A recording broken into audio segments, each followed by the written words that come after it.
গহপুৰত বিজেপি প্ৰাৰ্থী উৎপল বৰাক উষ্ম আদৰণি। তৃতীয়বাৰলৈ বিজেপি প্ৰাৰ্থিত্ব লাভৰ পাছত দলীয় টিকট লৈ গুৱাহাটীৰ পৰা গহপুৰত উপস্থিত হোৱাৰ সময়তে দলীয় কৰ্মী সমৰ্থকে উষ্ম আদৰণি জনাই বিজেপি প্ৰাৰ্থী উৎপল বৰাক। প্ৰতিকূল বতৰৰ মাজতে শ শ কৰ্মী সমৰ্থকে গহপুৰৰ বুৰৈৰ পৰা হাৱাজানলৈ শোভাযাত্ৰা কৰি আদৰি আনে। উৎপল বৰাই বিজেপি নেতৃবৃন্দ ৰাইজ দলীয় কৰ্মীক ধন্যবাদ জনোৱাৰ লগতে বিপুল ভোটৰ ব্যৱধানত জয় নিশ্চিত বুলি মন্তব্য কৰে।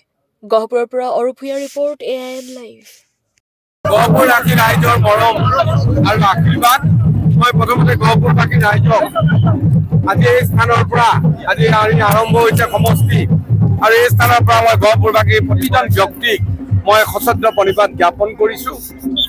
বিগত 10 বছৰত আজি হয়তো গহপুৰ সমষ্টিবাসী ৰাইজৰ কাৰণে কিবা কৰিছিলোঁ আৰু সেইকাৰণে আজি জ্যেষ্ঠ নেতৃত্ব, ৰাষ্ট্ৰীয় নেতৃত্ব, ৰাজ্যিক নেতৃত্বই আশীৰ্বাদ দি আজি তৃতীয়বাৰৰ কাৰণে প্ৰাৰ্থী আজি নিৰ্বাচিত কৰিছে আৰু এয়া গহপুৰবাসী ৰাইজৰ ভাগ্যৱান বুলি ক'ব লাগিব যে আমাক মোৰ ভাগ্য যে গহপুৰবাসী ৰাইজে আজি মৰম কৰি আমাক তৃতীয়বাৰৰ কাৰণে প্ৰাৰ্থিত্ব দিছে আৰু এয়া গহপুৰবাসী ৰাইজৰ কৃতিত্ব।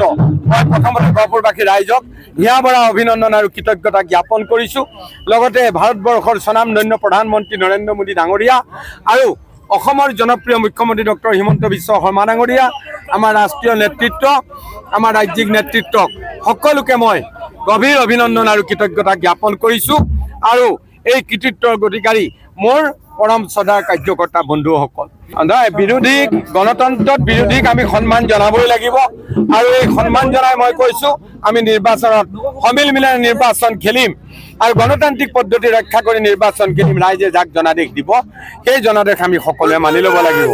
মই নাজানো, তথাপিতো ৰাইজে যিহেতু কৈছে হয়তো হ'ব পাৰে বিগত 10 বছৰত আমি যিখিনি কাম কৰিছিলোঁ তাৰ কাৰণে গহপুৰীয়া ৰাইজ হয়তো সন্তুষ্ট হৈছে আৰু এয়া ফলাফল আমি 4 মে'ত পাম। গতিকে মই ৰাইজৰ সেৱক হিচাপে কাম কৰি আছোঁ আৰু ভৱিষ্যতলৈ কৰি থাকিম। গতিকে ৰাইজক পুনৰ মই আশীৰ্বাদ বিচাৰিছোঁ এই নিৰ্বাচনত যাতে আমাৰ